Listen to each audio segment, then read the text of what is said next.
Selamat datang di channel Wow Serem, tempatnya cerita yang dapat membuat bulu kuduk meremang. Yuk, daripada kita lama-lama langsung saja kita masuk ke dalam ceritanya. Tahun 1999, di desa Randuwangi, nama Juragan Warso tak asing di telinga siapapun. Dialah pemilik toko sembako terbesar di desa itu. Awalnya, warga bersyukur dengan keberadaan toko tersebut karena bisa berutang kebutuhan pokok. Namun dalam waktu kurang dari 3 tahun, hampir separuh warga desa hidup dalam bayang-bayang utang yang tak kunjung lunas. Setiap karung beras, setiap liter minyak, bahkan sebungkus garam yang dibeli secara utang, dikenai bunga harian. Semakin lama utangnya, semakin besar bunganya. Bila dalam sebulan tak ada pembayaran, utang akan dilipat gandakan. Juragan Warso menyebutnya aturan toko, dan siapapun yang berani membantah akan langsung masuk daftar hitam, tak boleh lagi belanja dan segera dikirimi penagih. Penagih utang Juragan Warso bukan sembarang orang. Mereka tidak hanya menagih dengan mulut, tapi juga dengan teror. Warga yang membandel sering mendapat gangguan aneh. Ada yang melihat ular besar melilit di depan pintu. Ada yang mendengar suara perempuan menangis dari atas genteng. Bahkan ada yang mendadak sakit keras tanpa sebab jelas. Salah satunya adalah Pak Karta, seorang petani sederhana yang telat membayar utang 5 karung beras. Anak bungsunya tiba-tiba muntah darah dan meracau semalaman. Istrinya kehilangan akal dan berteriak-teriak di sawah. Esok harinya, Pak Karta menyerahkan seluruh perhiasan istrinya dan sepasang kambing kepada penagih utang Juragan Warso demi menebus utangnya. Lebih baik miskin daripada mati pelan-pelan, katanya dengan wajah pucat saat menyerahkan barang-barang itu. Cerita tentang teror semacam itu menyebar cepat. Warga mulai sadar bahwa di balik kekayaan Juragan Warso, ada kekuatan lain yang ikut bermain. Orang-orang mulai membisikkan nama yang sebelumnya dianggap tabu, Mbah Selot. Mbah Selot adalah dukun tua yang tinggal di pinggir hutan sebelah selatan desa. Rumahnya tersembunyi di balik pohon-pohon bambu. Tak banyak yang berani datang ke sana kecuali mereka yang punya niat khusus. Dulu, ia dikenal sebagai dukun ilmu hitam yang sering dipakai para preman dari luar kota. Setelah beberapa tahun menghilang, tiba-tiba ia muncul lagi. Dan kali ini ia menjadi orang kepercayaan Juragan Warso. Kalau kau lihat penagih utang membawa kantong kain hitam kecil, itu pasti isian dari Mbah Selot, bisik Pak Lurah suatu malam saat kumpul warga. Isinya bisa apa saja, tanah kuburan, rambut orang mati, atau paku bekas nisan. Warga pun semakin ketakutan. Mereka tidak lagi menganggap Juragan Warso sebagai pedagang biasa. Ia kini dipandang seperti penguasa yang bisa mengambil apapun dari warga, baik harta, tenaga, bahkan ketenangan hidup. Di pasar desa, ibu-ibu saling berbisik sambil mengemas dagangan. Semalam Bu Minah mimpi kepalanya digigit tikus, padahal dia telat bayar utang 5 hari, kata salah satu penjual tempe. Aku dengar Pak Rahmat lihat bayangan tinggi besar berdiri di dapurnya. Besoknya sawahnya kebakar sendiri, timpal penjual kelapa. Warga mulai kehilangan kepercayaan satu sama lain. Mereka saling curiga, takut mengeluh sembarangan karena bisa dianggap menentang Juragan Warso. Anak-anak dilarang keluar malam. Suara azan pun terdengar makin sepi karena orang enggan ke langgar jika hari sudah gelap. Suatu sore, sebuah insiden mengejutkan terjadi. Seorang pemuda bernama Wahyu, keponakan Pak Lurah, mendatangi toko sembako dan berteriak-teriak, menuduh Juragan Warso menipu ibunya. Ibu saya sudah bayar utangnya minggu lalu, tapi kalian tetap kirim orang ke rumah bawa boneka kain dan tanah merah. Kalian pikir kami bodoh? Warga berdatangan menyaksikan keributan itu, namun tak ada yang berani ikut membela. Juragan Warso hanya tertawa pelan dari dalam tokonya, lalu menyuruh 2 anak buahnya mengusir Wahyu. Malam harinya, Wahyu ditemukan pingsan di dekat makam tua desa. Tubuhnya penuh lebam seperti habis dipukuli benda tak kasat mata. Setelah kejadian itu, tak ada lagi yang berani angkat suara. Juragan Warso makin merasa tak tersentuh. Ia memperluas tokonya, bahkan mulai membeli sawah milik warga yang kesulitan bayar utang. Sawah itu kemudian ia sewa kembali ke warga, tapi dengan harga tinggi. Seakan-akan desa ini bukan lagi milik bersama, tapi milik satu orang. Dan orang itu adalah dia. Namun, di balik semua itu, ada satu orang yang tetap diam, namun mengamati, Kiai Hamdani. Ia bukan orang baru di desa. Sejak dulu, ia memimpin langgar kecil di pinggir desa dan dikenal sabar serta bijaksana. Meski tak ikut campur dalam urusan utang piutang, Kiai Hamdani tahu apa yang sedang terjadi. Suatu malam ia memanggil beberapa warga yang masih berani datang ke langgar. Mereka duduk melingkar di bawah lampu minyak yang temaram. "Aku tidak bisa tinggal diam melihat setan menguasai desa ini," kata Kiai Hamdani tenang.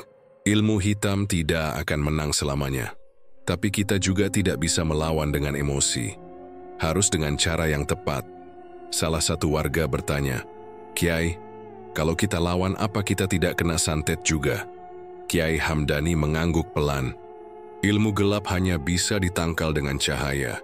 Tapi cahaya itu butuh kekuatan batin, bukan keberanian kosong. Kita mulai dengan doa dan membersihkan hati. Jangan takut, tapi jangan sembrono." Warga masih ragu, tapi malam itu mereka mulai merasa sedikit lega. Setidaknya ada seseorang yang tidak tunduk pada kekuasaan Juragan Warso. Namun Kiai Hamdani tahu, pertarungan sesungguhnya baru akan dimulai. Dan di balik bayang-bayang hutan, Mbah Selot seakan sudah mencium adanya ancaman yang akan datang. Keluarga Pak Ribut tinggal di ujung selatan desa Randuwangi. Rumah mereka berdinding anyaman bambu, dengan atap genteng tua yang sebagian sudah diganti seng karatan. Ia hanya bekerja sebagai buruh tani musiman. Istrinya, Bu Murni, sesekali menjual sayur keliling, tapi itu pun tak selalu laku. Mereka punya 2 anak, si sulung Dini usia 7 tahun, dan adiknya, Raffi, baru berumur 4 tahun. 3 bulan lalu saat panen gagal karena hama, Pak Ribut terpaksa berutang ke toko Juragan Warso. Ia pinjam beras, gula, dan minyak goreng. Nilainya tidak besar, hanya sekitar Rp200.000. Tapi bunga yang berjalan tiap hari membuat jumlahnya membengkak hingga hampir 2 kali lipat. Pak Ribut sudah berusaha membayar cicilan semampunya. Namun sejak sebulan terakhir, ia tidak bisa setor sepeser pun. Penghasilan dari buruh ladang habis untuk makan sehari-hari. Ia sempat meminta keringanan, tapi penagih dari toko sembako menolak dan justru mengancam. "Kalau minggu depan belum lunas, tunggu saja akibatnya. Banyak orang yang lebih susah dari kamu, tapi tahu diri," ujar penagih itu datar. Seminggu kemudian, tepat malam Jumat Kliwon, suara aneh terdengar dari dalam rumah Pak Ribut. Tangisan keras Dini disertai suara teriakan seperti orang marah membuat tetangga berdatangan. Tapi tak ada yang berani masuk. Pak Ribut keluar sambil membawa anaknya yang menggeliat seperti kesurupan. Mata Dini terbuka lebar tanpa berkedip, mulutnya komat-kamit mengucapkan kata-kata yang tak dimengerti. "Anakku kenapa ini? Tolong, tolong!" teriak Pak Ribut panik.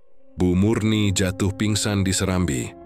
Seorang tetangga akhirnya membawa mereka ke rumah bidan desa. Tapi setelah diperiksa, bidan hanya bisa menggeleng. Anaknya tidak demam, tidak cedera, tapi jantungnya berdebar. Jebing si keningding. Seperti agak ada tekanan nafas luar biasa di tubuhnya. Tak ada yang bisa dilakukan selain menenangkan anak itu.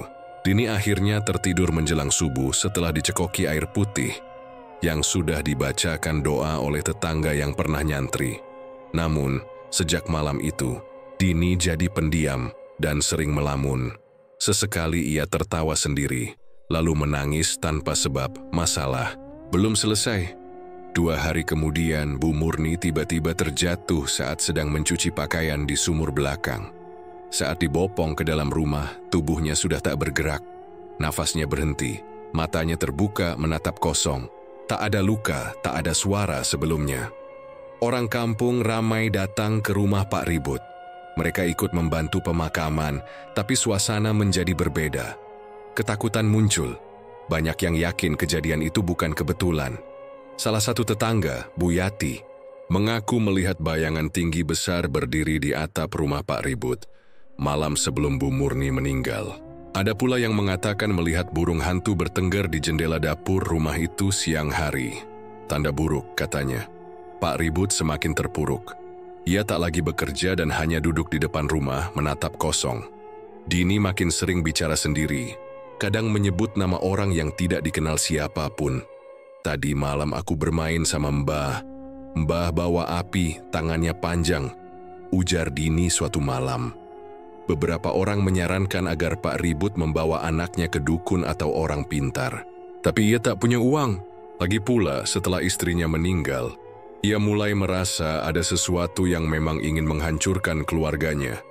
Dan itu lebih dari sekadar penyakit. Desa Randuwangi mulai diliputi ketegangan.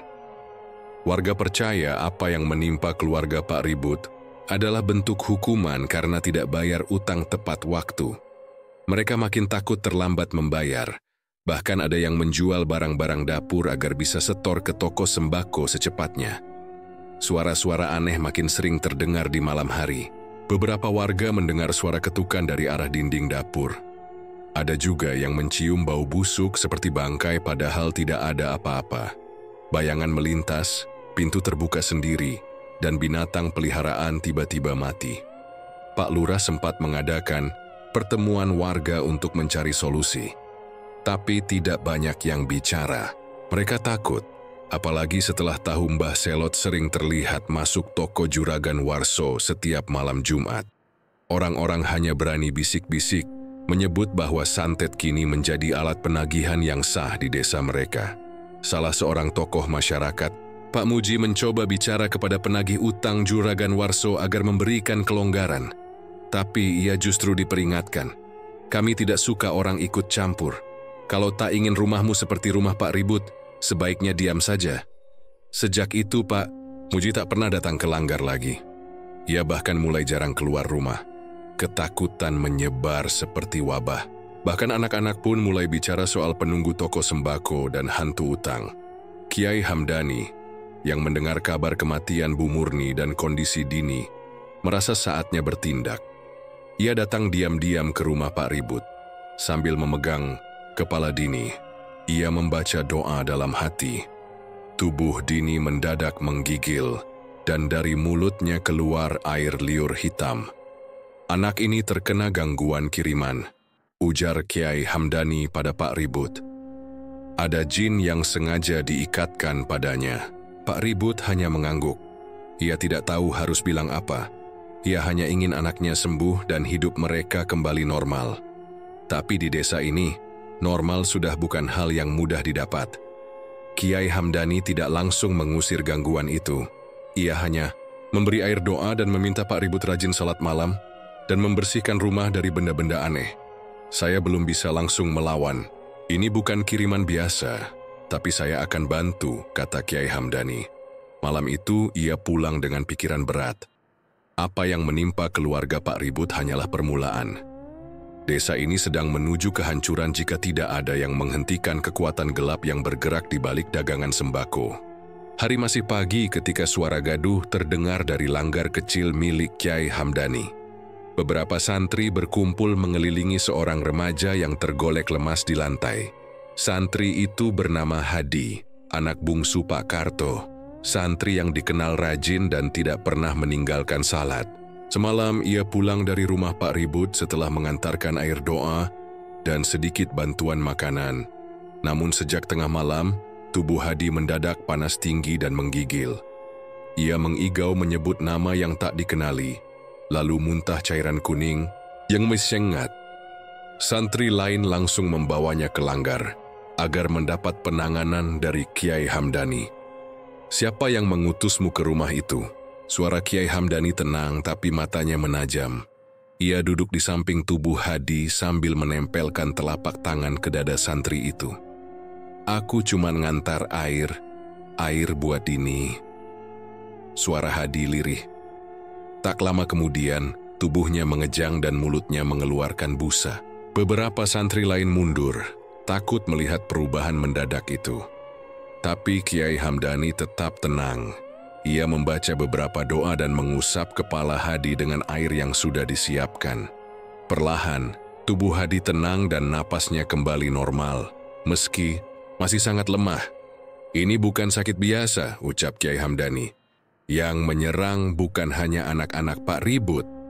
Sekarang mereka mulai menyasar siapa saja yang mencoba membantu." Para santri saling pandang. Beberapa mulai terlihat gelisah. Kiai Hamdani tahu jika dibiarkan, ketakutan bisa melumpuhkan semangat warga. Maka hari itu juga, ia memutuskan untuk tidak lagi hanya menonton dari jauh. Ia ingin tahu siapa sebenarnya yang ada di balik semua kejadian ini. Sore harinya, Kiai Hamdani mendatangi rumah Pak Muji, salah satu tokoh desa yang sejak kasus Pak Ribut menjadi jarang keluar rumah. Setelah mengetuk pintu 3 kali, barulah suara lemah dari dalam menjawab. "Siapa?" "Saya, Kiai Hamdani," jawabnya. Pintu dibuka perlahan. Wajah Pak Muji tampak pucat. Tubuhnya lebih kurus dari terakhir kali Kiai Hamdani melihatnya. Ia mempersilakan masuk, lalu duduk dengan tubuh membungkuk. "Saya merasa diikuti, Kiai. Setiap malam ada suara di belakang rumah. Kadang saya dengar tangisan, kadang suara tertawa seperti orang gila," ujar Pak Muji dengan suara gemetar. "Bapak pernah menegur orang-orang Juragan Warso ya?" tanya Kiai Hamdani. Pak Muji mengangguk. "Saya cuma minta mereka kasih keringanan, tapi sejak itu semuanya berubah." Kiai Hamdani memejamkan mata sejenak. Ia semakin yakin ada kekuatan hitam yang digunakan untuk menebar teror. Ia memutuskan malam itu akan mencari tahu langsung ke sumbernya. Menjelang tengah malam, Kiai Hamdani berjalan sendirian menuju arah toko sembako milik Juragan Warso. Ia tidak membawa siapapun, hanya tongkat kayu dan tas kecil berisi beberapa ayat suci yang sudah dituliskan di kertas. Toko itu tampak gelap, tapi pintu sampingnya terbuka sedikit. Ia berdiri tak jauh dari sana, mengamati dari balik pohon mangga. Tiba-tiba dari dalam muncul bayangan hitam. Tubuhnya tinggi, rambut panjang menjuntai, dan mata merah menyala. Makhluk itu berjalan seperti melayang, menuju ke arah hutan kecil di belakang desa. Kiai Hamdani mengikuti dari jauh. Bayangan itu masuk ke gubuk tua yang dulunya bekas gudang pertanian. Disinilah kemungkinan besar Mbah Selot bersemedi. Kiai Hamdani tidak langsung masuk. Ia menaburkan segenggam tanah yang sudah dibacakan doa ke sekitar gubuk.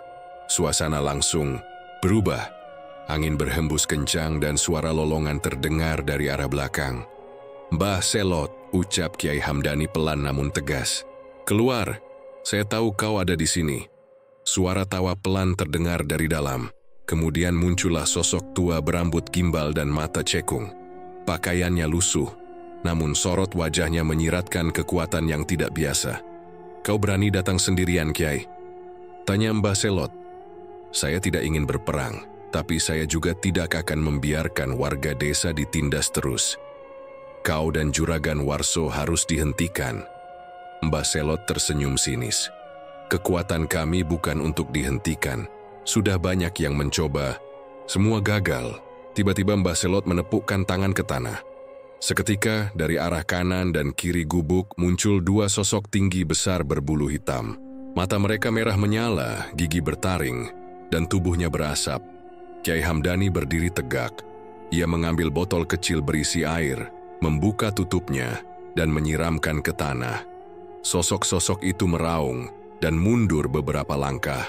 Mbah Selot tampak kesal. "Kau bukan kiai biasa," katanya.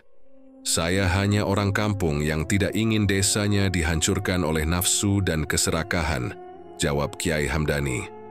Sebelum pergi, Kiai Hamdani menancapkan tongkat kayunya ke tanah di depan gubuk. "Ini hanya peringatan. Jika kau dan Juragan Warso masih melanjutkan santet kepada warga, maka saya akan lawan sampai akhir." Mbah Selot tidak menjawab. Ia hanya menatap tajam, lalu kembali masuk ke dalam gubuk. Keesokan paginya, kabar tersebar cepat. Beberapa warga yang semalam mengalami gangguan, seperti suara ketukan misterius atau mimpi buruk, mengaku malam itu terasa lebih ringan. Tak ada suara aneh, tak ada bayangan gelap. Namun Kiai Hamdani tahu, ini belum akhir. Ia baru menyentuh permukaan. Juragan Warso masih bebas menindas dengan utangnya, dan Basilot belum benar-benar menunjukkan seluruh kekuatannya. Tapi kini, warga tahu bahwa ada yang berani melawan. Langgar mulai ramai kembali. Beberapa santri yang sempat takut, kini kembali semangat. Hadi sudah bisa berjalan, meski tubuhnya masih lemas. Dan Pak Ribut, untuk pertama kalinya dalam 2 minggu, terlihat keluar rumah membawa anaknya berjalan-jalan pagi. Kiai Hamdani tahu, ini baru awal dari perlawanan yang panjang. Sudah lewat tengah malam ketika Kiai Hamdani menyelesaikan zikir malamnya. Langgar kecil di samping rumahnya lengang, hanya suara jangkrik dan angin pelan yang terdengar. Sejak pertemuannya dengan Baselot, Kiai Hamdani memperbanyak ibadah malam dan memperkuat doa-doa pelindung. Ia tahu, apa yang dihadapinya bukan orang sembarangan. Malam itu, saat kepalanya baru saja menyentuh bantal, ia tiba-tiba tertidur dalam keadaan masih berwudu, tapi tidurnya tidak nyenyak. Dalam mimpinya, ia melihat bayangan hitam raksasa berdiri di atas sawah yang baru saja disita. Makhluk itu tertawa, dan dari tubuhnya keluar asap tebal yang menyelimuti desa. Lalu muncul suara perempuan menangis, sangat lirih tapi menusuk. Suara itu terdengar dari dalam sumur tua di belakang pasar. Ketika Kiai Hamdani mencoba mendekat, tanah di sekitarnya berubah menjadi lumpur merah. Semakin dekat ia melangkah, makin kuat rasa panas membakar tubuhnya. Sebelum sempat menyentuh sumur, tiba-tiba muncul sosok bersorban putih yang menahan tangannya. Jangan tergesa, Kiai. Musuhmu bukan manusia biasa. Ia telah mengikat perjanjian yang tak bisa dilawan dengan tenaga semata. Kau harus bersiap, atau seluruh desa akan jadi tumbal. Seketika itu juga, Kiai Hamdani terbangun. Nafasnya tersengal, tubuhnya basah oleh keringat. Ia duduk diam beberapa menit, mencerna mimpi itu dengan serius. Pagi harinya, kabar buruk menyebar cepat. Sawah milik Pak Lurah Suparno disita oleh anak buah Juragan Warso. Tanah yang sejak puluhan tahun menjadi sumber penghasilan keluarga Suparno, kini berpindah tangan hanya karena utang pupuk yang terlambat dibayar 2 bulan. Pak Suparno yang biasanya disegani, hari itu tak bisa berkata apa-apa. Ia hanya berdiri kaku melihat para pekerja Juragan Warso mencabut patok sawahnya dan mengganti dengan papan bertuliskan, milik Warso Mart. Warga yang melihat kejadian itu memilih bungkam. Beberapa dari mereka bahkan diam-diam menjauh dari keluarga Suparno. Takut ikut terkena sial, Kiai Hamdani datang ke rumah Pak Suparno menjelang siang. Ia disambut dengan raut muka letih. Saya tak sangka Warso berani menyita sawah seorang lurah, ucap Kiai Hamdani. Pak Suparno menggeleng. Ini bukan lagi soal jabatan, Kiai. Saya pun hanya rakyat biasa di matanya. Ia merasa tak ada yang bisa menghentikannya. Sudah berapa banyak sawah yang dia ambil? Tanya Kiai Hamdani. Setidaknya 5, hanya dalam 3 minggu terakhir. Semua milik warga yang telat bayar utang pupuk atau beras. Kiai Hamdani diam sejenak. Ia tahu Warso sudah mulai kehilangan kendali. Biasanya, rentenir menunggu warga menjual sendiri hartanya karena tekanan. Tapi Warso langsung menyita. Ini jelas ada yang menggerakkan dari balik layar. Dugaan kuatnya, Mbah Slot mulai memainkan peran yang lebih besar. Malam harinya, Kiai Hamdani kembali melakukan zikir dan membaca ayat-ayat perlindungan. Kali ini, ia memilih berzikir di tengah kebun pisang milik almarhum orang tuanya, yang masih dibiarkan terbuka dan terjaga. Lokasi itu berada di pinggir desa, jauh dari lampu dan keramaian. Saat mencapai rakaat terakhir dari salat tahajudnya, angin tiba-tiba berhenti. Udara menjadi sangat dingin. Dari kejauhan terdengar suara ringkikan kuda, meski tak ada satupun kandang di sekitar tempat itu. Tak lama kemudian terdengar langkah kaki berlari. Tapi ketika Kiai Hamdani membuka mata, tak ada siapapun. Ia tetap diam, lalu mengucap kalimat zikir lebih keras. Tiba-tiba, tanah di bawahnya bergetar halus. Dari arah belakang muncul asap hitam tipis yang berubah menjadi sosok tinggi kurus dengan wajah tertutup kain. Sosok itu mengangkat tangan dan menunjuk ke arah barat. Sawah, anak-anak, darah. Suara itu seperti bercampur antara suara perempuan dan lelaki. Kiai Hamdani paham, ini bukan jin sembarangan. Ini makhluk utusan yang diikat oleh kekuatan pesugihan. Ia berdiri dan mengangkat tangannya, membaca doa penolak bala. Sosok itu perlahan memudar dan menghilang, namun udara dingin masih terasa menusuk. Malam itu, Kiai Hamdani kembali dengan langkah berat. Ia sadar yang ia lawan bukan sekadar santet biasa. Ada ikatan darah dan tumbal yang telah diberikan Mbah Selot untuk mempertahankan kekuatan Juragan Warso. Keesokan harinya, Langgar kembali ramai. Para santri mendengar cerita bahwa Kiai Hamdani semalam diganggu makhluk halus saat berzikir. Beberapa dari mereka mengusulkan agar semua warga desa mengadakan doa bersama. Namun, sebagian warga masih takut. Mereka khawatir jika ikut campur, anak istri, mereka akan jadi korban berikutnya. Di sisi lain, Juragan Warso justru makin semena-mena. Ia menggelar pengumuman lewat pengeras suara di tokonya. Barang siapa yang menunggak lebih dari 1 bulan, akan langsung disita hartanya. Tak ada negosiasi. 3. Keluarga langsung menerima surat penyitaan. Salah satunya adalah keluarga Pak Rasmin, petani yang hanya punya sebidang ladang kecil dan 1 gerobak tua. Pak Rasmin datang ke Langgar sore itu, menangis. Ia membawa surat dari anak buah Warso yang menuntut gerobaknya disita karena tak mampu bayar seutang di 12 Rp untuk bibit cabai. Hanya teks tak tahu harus bagaimana. Kiai, kalau gerobak saya diambil, saya tak bisa ke ladang lagi, katanya lirih. Kiai Hamdani menatap surat itu. Ia sudah tak bisa hanya bertindak sebagai penasehat. Ini saatnya ia bergerak lebih nyata. Ia memutuskan untuk mengumpulkan para tokoh, desa dan beberapa warga yang masih berani. Kita tak bisa hanya mengandalkan doa. Kita harus tunjukkan bahwa kita tidak takut, tapi kita juga tidak boleh melawan dengan kekerasan. Kita harus tahu cara menghadapi kekuatan ini dari akarnya. Salah. Seorang santri bertanya ke Reni apa yang akan Kiai lakukan. Kiai Hamdani menjawab tegas, kita akan cari tahu tempat pesugihan itu. Dari mimpi dan pertanda, saya yakin pusat kekuatan mereka tersembunyi di lokasi yang tak biasa. Semua terdiam. Hari itu ditutup dengan tekad baru. Teror masih ada.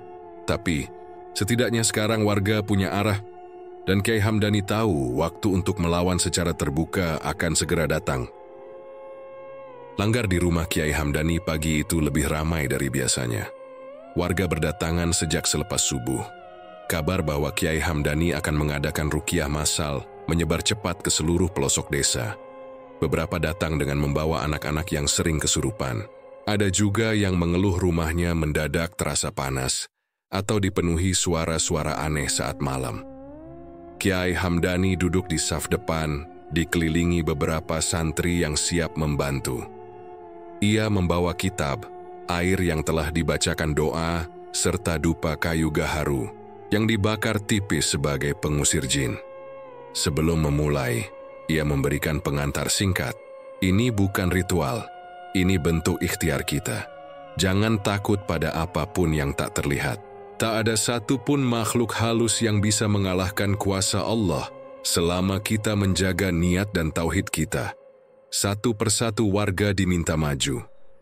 Beberapa langsung menangis tanpa sebab saat Kiai Hamdani membacakan ayat ruqyah. Seorang anak perempuan berusia 10 tahun tiba-tiba meraung keras, lalu berbicara dengan suara berat laki-laki dewasa. Berhenti Kiai, ini bukan urusanmu. Namun Kiai Hamdani tetap tenang. Ia memperkuat bacaan ruqyahnya dan memercikkan air doa ke wajah anak itu. Dalam waktu beberapa menit, anak tersebut tersadar, terisak di pelukan ibunya. Ruqyah berlangsung hampir 2 jam. Saat selesai, udara di sekitar Langgar terasa lebih ringan. Warga yang hadir merasa lega meski sebagian masih menyimpan kekhawatiran. Mereka tahu, tindakan Kiai Hamdani ini pasti akan membuat Mbah Selot marah besar. Dan benar saja, malam itu, gangguan mulai muncul. Tepat pukul 2 dini hari, santri bernama Rijal yang tidur di serambi langgar berteriak histeris.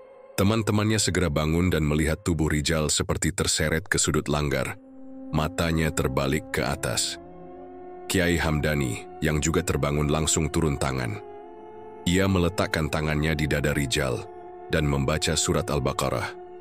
Tubuh Rijal bergetar hebat, lalu dari mulutnya keluar busa putih dan suara erangan berat. Dia sudah melangkah terlalu jauh, Kiai. Ini wilayah kami, kalian semua akan dibakar. Kiai Hamdani tidak terpancing. Ia tetap membaca ayat demi ayat, lalu menyiram wajah Rijal dengan air doa. Beberapa menit kemudian Rijal pingsan, tapi detaknya kembali normal. Belum selesai, rasa panik itu mereda. Terdengar suara dentuman keras dari arah rumah Kiai Hamdani. Para santri berlarian.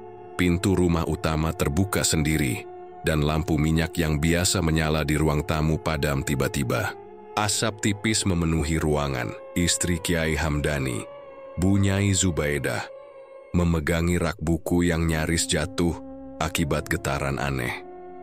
Di salah satu dinding rumah, muncul bercak hitam yang seolah terbakar dari dalam.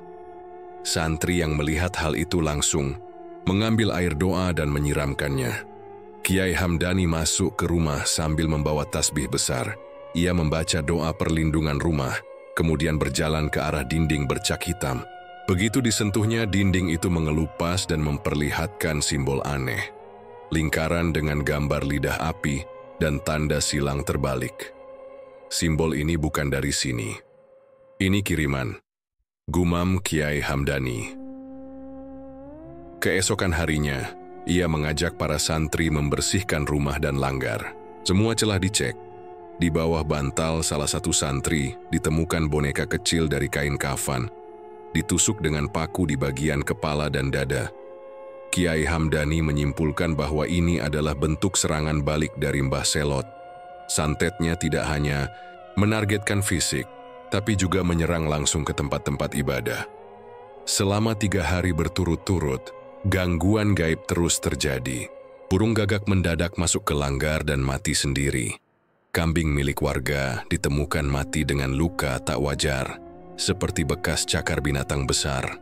Seorang warga bahkan melihat api menyala di atas genteng rumah Kiai Hamdani, tapi tak membakar.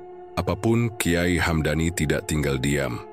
Ia mengajak para tokoh agama di desa mengadakan doa berjamaah setiap malam. Bacaan ayat-ayat Al-Quran dikumandangkan keras dari langgar. Para santri diperintahkan memperbanyak puasa sunnah dan zikir. Namun, yang paling mengejutkan terjadi malam keempat.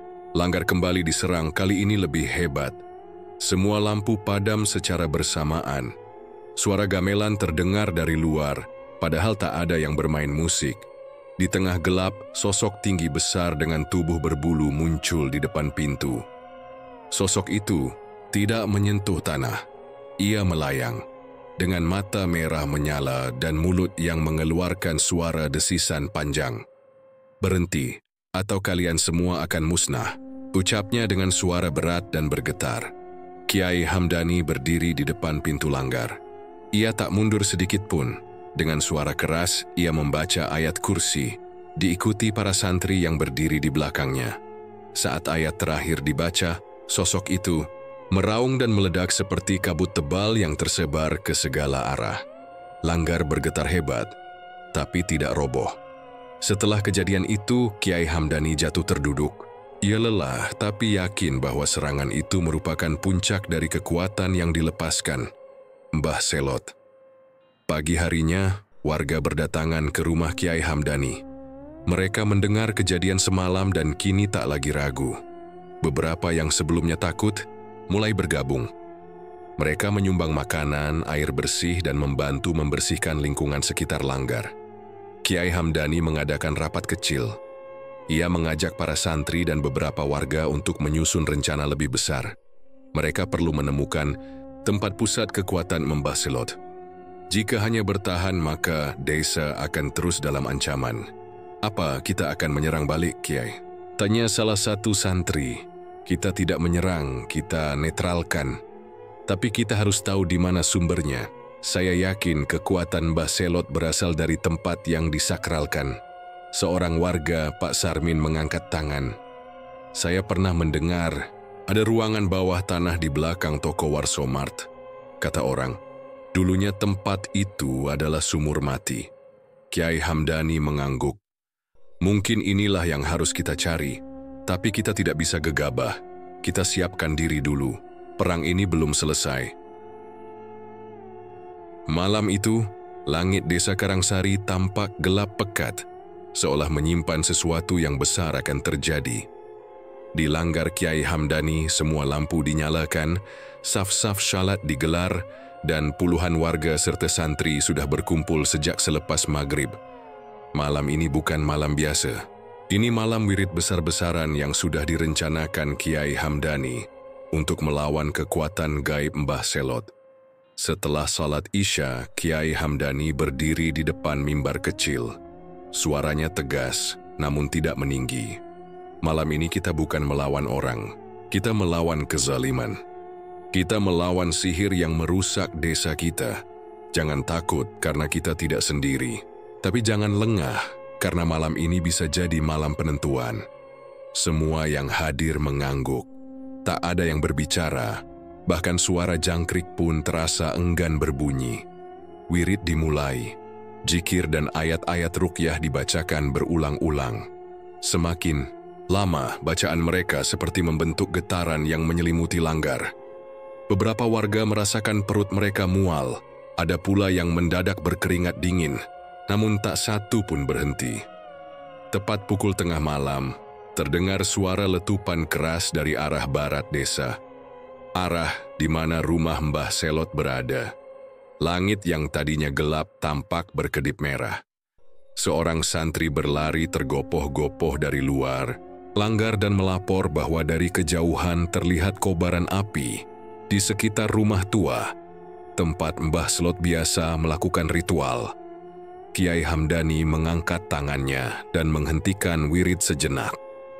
Ia menutup mata, menarik napas panjang, lalu kembali. Duduk, dia mulai terpukul. Tapi kita belum boleh berhenti. Santet yang dia lepas pasti akan berbalik. Jika kita lemah, kita yang akan jadi sasaran. Bacaan wirid kembali dilanjutkan. Kali ini lebih cepat, lebih serempak. Tidak lama kemudian seekor ular hitam melata masuk ke langgar dari sela pintu. Santri yang duduk dekat pintu langsung berdiri panik. Tapi Kiai Hamdani tetap tenang, membaca ayat kursi dan meniupkan ke arah ular tersebut. Ular itu berhenti, menggeliat sebentar, lalu mati seketika. Sementara itu, di rumah Mbah Selot, situasinya berubah drastis. Dukun tua itu sedang berada di ruang bawah tanah, ruangan tempat ia biasa menyimpan benda-benda keramat, termasuk boneka-boneka santet dan sesajen pesugihan. Wajahnya terlihat tegang. Di hadapannya ada mangkuk berisi darah ayam hitam dan segumpal tanah kuburan yang mengering. Kenapa wiridnya begitu kuat malam ini? Geramnya sembari membaca mantera dengan tergesa. Ia mencoba melepaskan satu santet terakhir, santet pembalik. Jika berhasil, maka kekuatan Kiai Hamdani akan terpukul balik. Namun entah kenapa, saat ia memejamkan mata dan mulai merapal, darah di dalam mangkuk mendidih sendiri. Dari dinding ruangan muncul asap putih yang membentuk wajah-wajah santri yang pernah ia sakiti lewat sihir. Tubuh Mbah Selot terguncang. Ia berdiri tapi tiba-tiba salah satu boneka santet yang tergantung di dinding jatuh sendiri. Jarum-jarum yang tertancap di dalamnya mencuat ke arah Mbah Selot. Ia mencoba melindungi diri, tapi jarum-jarum itu menghujam ke dadanya sendiri. Arrrr! Ia jatuh terguling. Darah mengalir dari mulut dan hidungnya. Seluruh tubuhnya gemetar seperti disetrum. Suara gonggongan anjing terdengar dari luar, bersahutan dengan raungan angin yang mendadak kencang. Rumah kayunya bergetar seperti akan roboh. Di langgar Kiai Hamdani berhenti membaca. Wajahnya pucat. Ia berdiri dan berkata, "Bismillah, saatnya kita akhiri semua ini." Ia meminta para santri dan warga terus membaca doa, sementara ia sendiri keluar dari langgar bersama dua santri kepercayaannya. Mereka berjalan cepat menuju arah rumah Mbah Selot. Di tengah jalan mereka melihat ayam-ayam kampung berlarian panik dan angin bertiup tak wajar. Saat sampai di depan rumah Mbah Selot, api kecil terlihat membakar sisi samping bangunan. Namun, anehnya api itu tidak menjalar. Seperti hanya ingin memperlihatkan sesuatu. Kiai Hamdani masuk ke dalam. Ruangan dalam rumah berbau menyengat. Di lantai, Mbah Selot tergeletak tak bernyawa.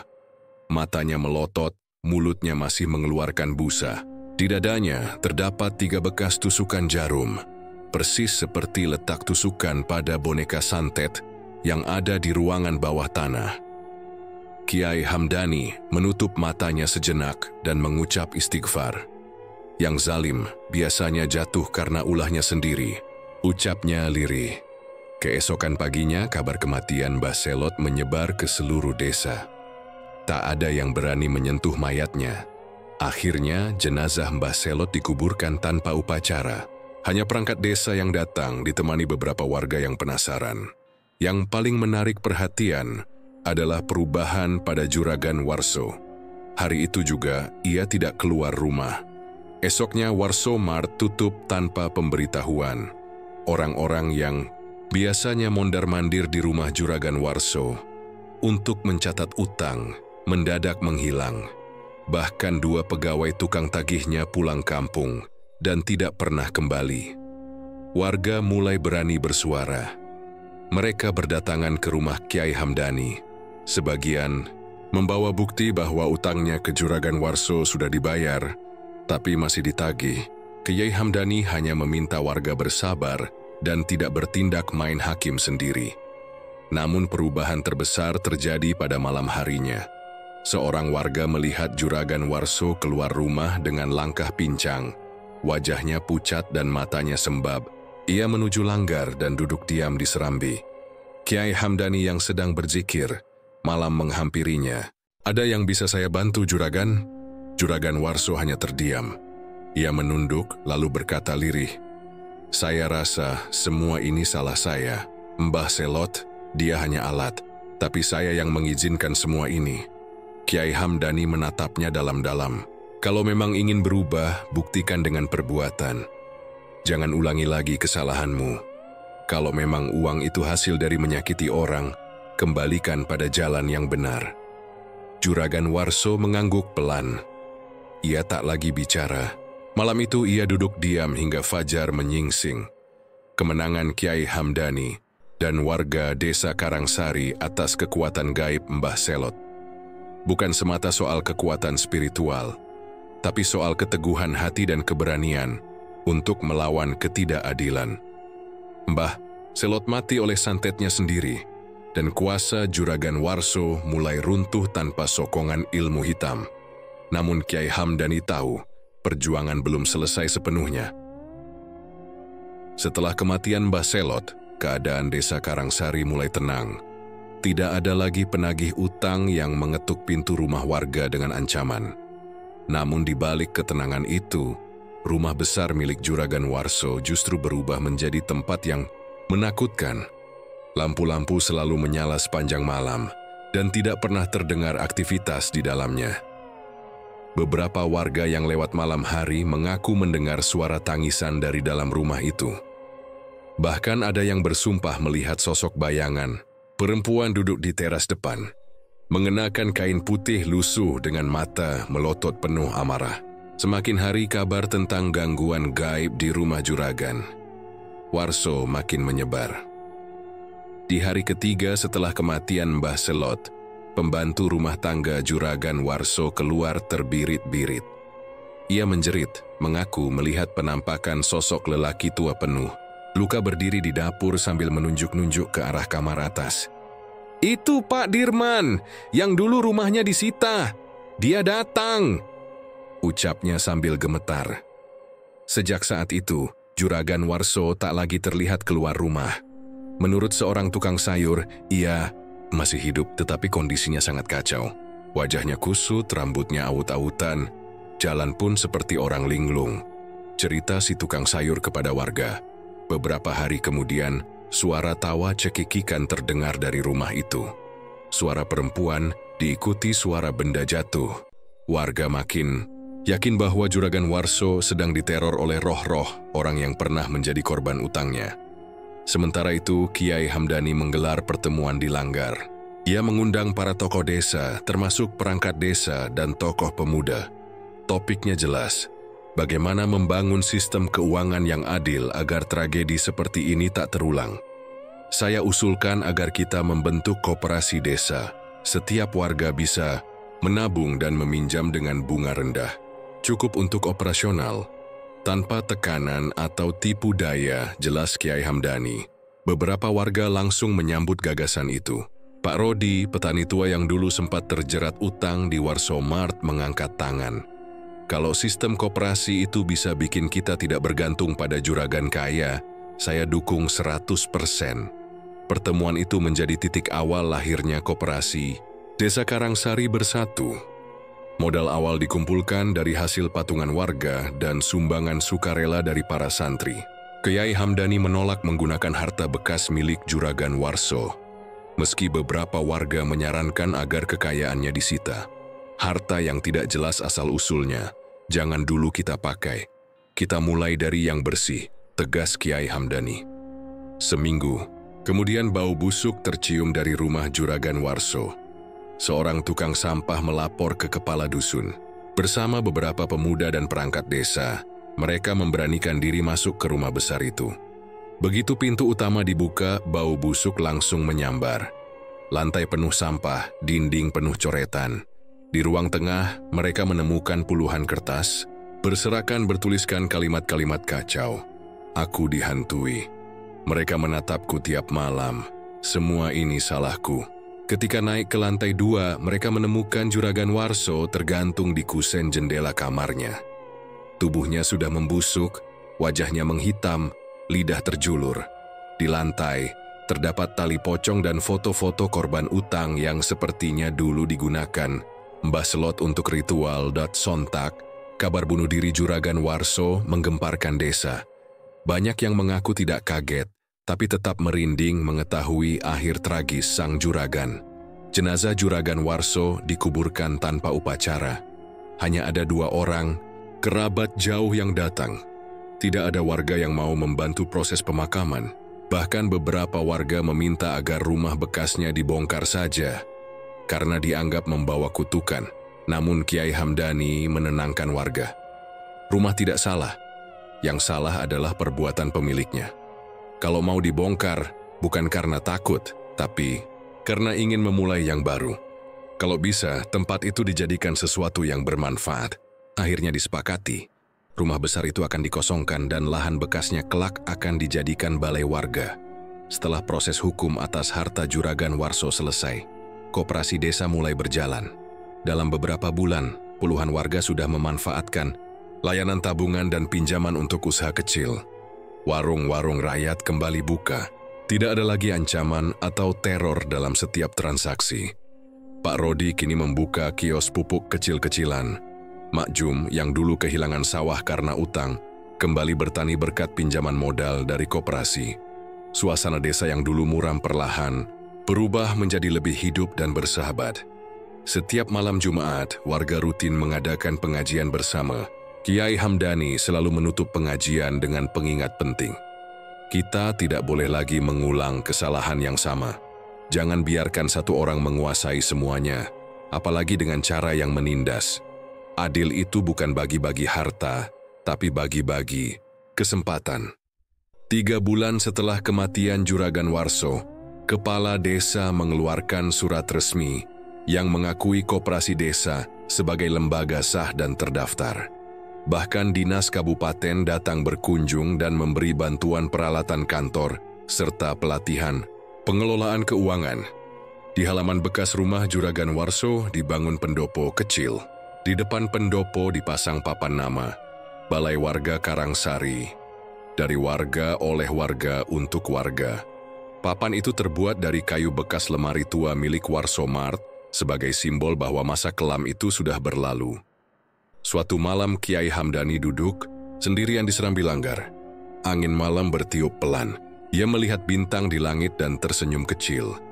Seorang santri muda menghampiri. "Kiai, semua sudah selesai ya?" Kiai Hamdani menoleh. Belum.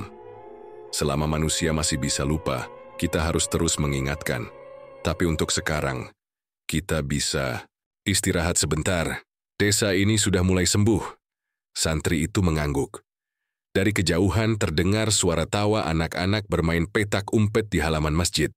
Suara yang dulu langka terdengar kini menjadi penanda bahwa desa Karangsari telah kembali hidup.